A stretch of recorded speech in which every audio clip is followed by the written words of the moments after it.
The Joe Rogan Experience. What do you do now? Like, first of all, how old are you? 20.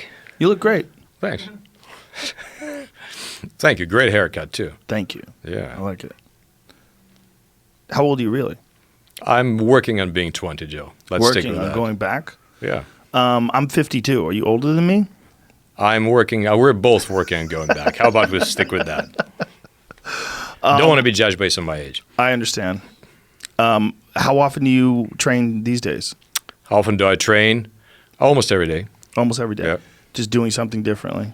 Yeah, doing something different. Mostly kettlebells or? Mostly for the last several years, with I suppose last several months, we're kind of experimental doing something else. But for the last several years, pretty much has been nothing but swings and dips, just one of my protocols. It's a very particular anti-glycolytic protocol. Anti-glycolytic means, well, the kind of thing we just discussed. Just swings and dips? Yep. Why that combination? Trying to be minimalist, pretty much, and trying to cover as much base as possible.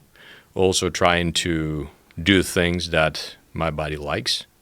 But the swings are, I would argue that the swing is the most beneficial exercise anybody can do. Because you will, again, you're training power, you're training your fast fibers, you're developing mitochondria in the fast fibers, you are training your connective tissues, and, you're getting your cardio as well. It's not, it's not focused on that, but you have that side effect. The dip is, kind of covers what's been missing.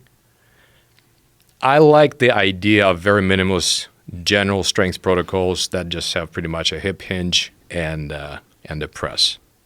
That's a preference. What about chin-ups or things along those lines?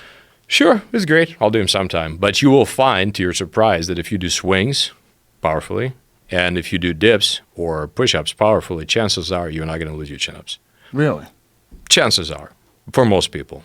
So here's something to keep in mind. What is general training versus specific training? So in Russian sports science, there is a concept of general training versus special training.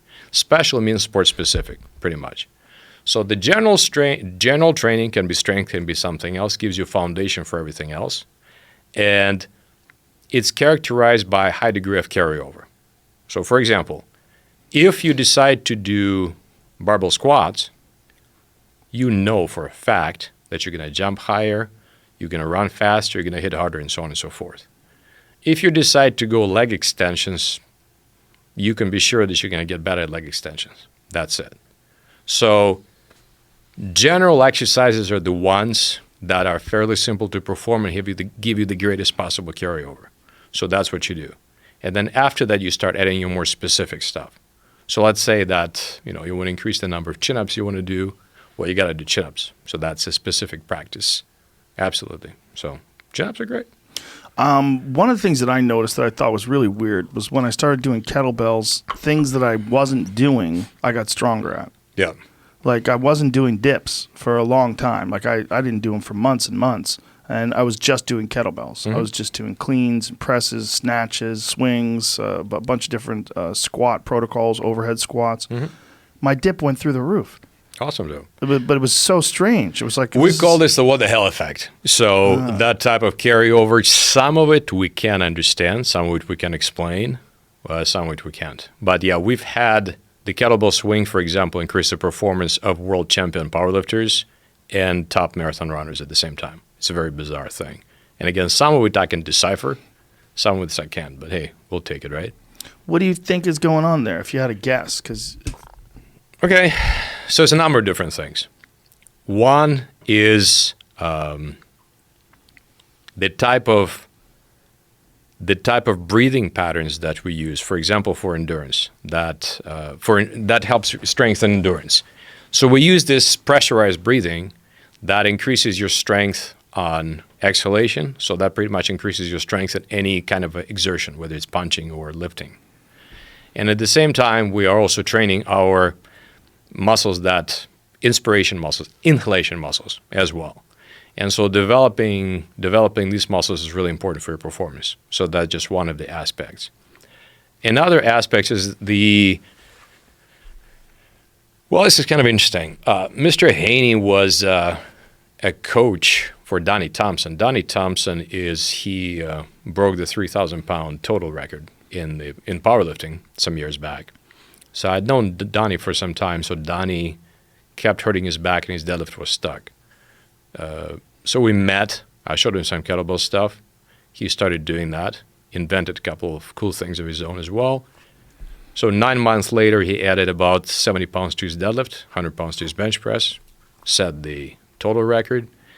And what his coach said, interesting, he said, kettlebells work the muscles without killing them. So it's kind of interesting. So it appears to be that the particular stimulus that you have, there's always a positive and there's always a negative when you're training, right? So there's something good that's happening. It's also something that's holding you back. You have to recover. So it seems to be that nature of whatever things that happens within the muscle is positive more than negative. And I think part of it is very well-dosed ballistic loading. The body adapts to it extremely, extremely well. Part of it has to do with the particular training protocols we have because we produce the right amount of acid, but not too much acid. A lot of trainees in the kind of a pop fitness world, they're just enamored with burn. Like, oh, go for the burn. Yeah. Dr. Fred Hatfield had a great line. So Hatfield was the first lifter to squat 1,000 pounds in competition. And he was just a brilliant sports scientist, brilliant coach. He said, do you like burn? Light a match. And so people are just enamored with the burn. So again, the loading protocols we have is such that you have the right amount of that stimulation, not excessive. Because what happens, you have too much lactic acid. Right. Here's what happens. Well, many, many things happen. We don't have the time to discuss this on the show, but most of them are really rather negative. Some positive, most of them rather negative. But for sure, it makes you more sore, for sure. People like to say, well, soreness is just caused by eccentric loading, and that's it. It has nothing to do with lactic acid. Well, eccentric loading does contribute to that, absolutely, but acid does as well. It doesn't literally burn holes in your muscle, but it does stimulate lysosomes, something that kind of eats up defective components of the cell to function. And you also have the spike of free radicals, and so that free radicals damage cellular membranes as well. So with what we do, we try to, and plus there's other stuff happening, like body starts producing ammonia, which is toxic, and depletes your ATP. So all these things start going, they're really sideways. So I think the nature of what you do with kettlebells, especially if you use the correct protocol, is you just optimize this metabolic environment to get exactly what you want. But there are some other things too, like in your case for pressing and for dips. I challenge anybody to find a pressing exercise that's biomechanically more perfect for the shoulder than the kettlebell military press. It's perfect. Range of motion is perfect. Great stretch, great contraction, just absolutely perfect. So some of it we get, some we don't, but hey, what the hell effects, we'll take it, right?